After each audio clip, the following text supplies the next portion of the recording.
ये है 100 रुपए का नोट और आज इसकी कीमत हो चुकी है 70 रुपए। I know it's a shocking but it's a truth. आप दुकान पर जाते हो, सामान खरीदते हो, 100 रुपए देते हो, बट आपको दिया जाता है 70 रुपए का सामान। शॉकिंग ना, बट इट्स अ ट्रूथ। ये कोई स्कैम नहीं है, फ्रॉड नहीं है, इसको बोला जाता है घोस्ट इन्फ्लेशन। अगर आप एक जेनजी हो, एक अडल्ट हो, तो ये वीडियो को पूरा देखना। चलिए फिर इसको फटाफट समझते हैं।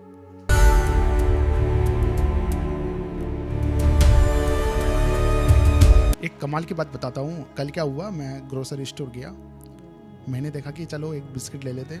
10 रुपए का मैंने पार्ले जी लिया और जब मैंने ओपन करके देखा तो पता लगा ओनली 8 पीस और पहले आते थे 10 पीस।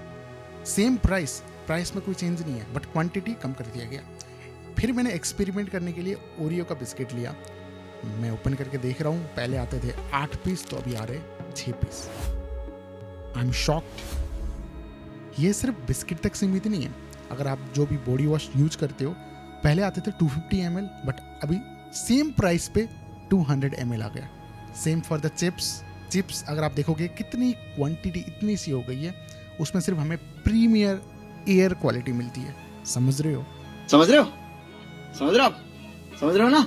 प्राइस टैग वही है, इसलिए हमें लगता है कि सब कुछ नॉर्मल है, but actually we are paying the same price for the less value, और इसे कहते हैं श्रिंकफ्लेशन।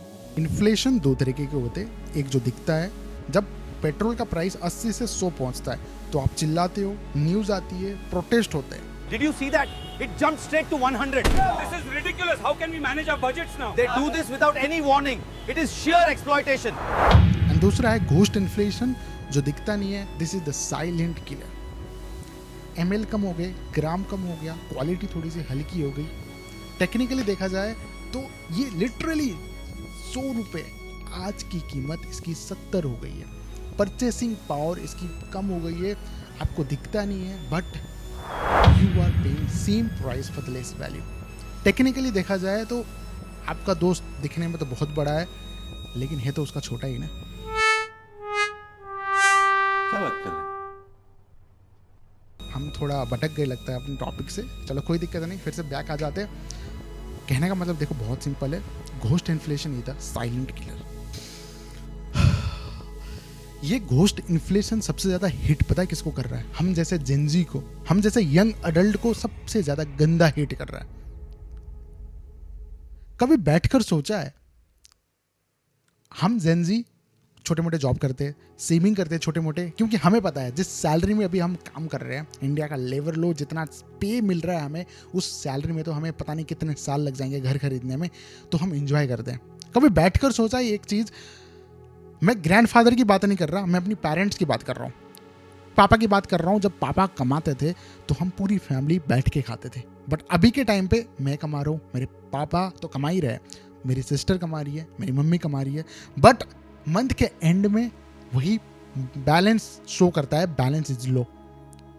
दोस्तों के साथ चाय पीने जाता हूँ, कॉफी पीने जाता हूँ, रेस्टोरेंट के में थोड़ा बहुत छोटा मोटा जब खा लिया तो ऐसा लगता है सब कुछ एक्सपेंसिव। क्यों? क्योंकि सेम प्राइस में हमें इतनी क्वांटिटी आजकल मिलने लगी है। We are running in the treadmill, but हम कहीं पहुंच नहीं पा रहे, वो सुकून नहीं मिल रहा। तो यहाँ पर गलती किसकी है? इकोनॉमिक की या फिर कंपनीज की? कंपनीज तो देखो श्रिंकफ्लेशन का यूज करेगी, क्योंकि रॉ मटेरियल, पाम ऑयल, ये सारी चीजें महंगी हो रही है और कंपनी चाहती है प्रॉफिट, तो प्रॉफिट के लिए वो श्रिंकफ्लेशन का यूज करेगी। क्योंकि अगर सेम 10 रुपए की पार्ले जी को अगर 12 रुपए कर दिया, शायद आप ना खरीदो, इसलिए प्राइस सेम रख के उसकी क्वांटिटी कम किया जाता है।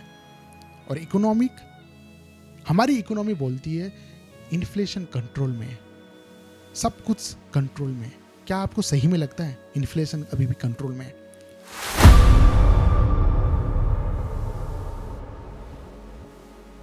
इसका सॉल्यूशन है अवेयरनेस।